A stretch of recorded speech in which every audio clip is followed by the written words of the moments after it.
নারীর সবচেয়ে বেশি ভালোবাসা যে পুরুষ পেয়েছে, নারীর সবচেয়ে বেশি রাগ, অভিমান, ঝগড়া, খুনসুটিও সেই দেখতে পেয়েছে।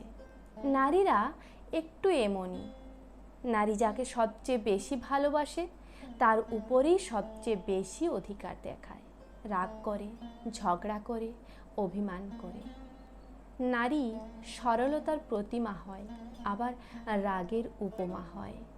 সব কিছু নির্ভর করে আপনার উপর, আপনি তাকে কিভাবে ট্রিট করছেন সেটার উপর।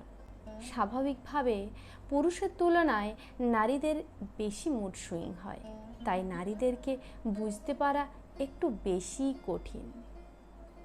আপনি হয়তো বলতেই পারেন, এত কিছুর পরেও আপনি কেন সেই নারীকে সহ্য করে যাবেন? রাগ, অভিমান, জেদ আপনারও আছে।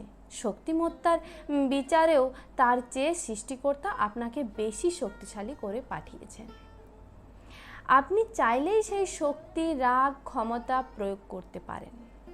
আবার চাইলে তাকে ছোট্ট বাচ্চাদের মতো ট্রিট করতে পারেন। ক্ষমতার প্রলয় না দেখিয়ে ভালোবাসার চাদরে তাকে আবৃত করে রাখতে পারেন।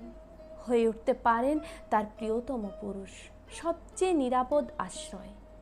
বুদ্ধিমানরা তাই করে, কারণ তারা জানে নারীর উপর রাগ, অভিমান, কঠোরতা দেখিয়ে নারীর কাছ থেকে সব কিছু আদায় করে নেওয়া যায় না। তবে ভালোবাসা দিয়ে নারীর কাছ থেকে পুরো পৃথিবী আদায় করে নেওয়া যায়। নারী এমন।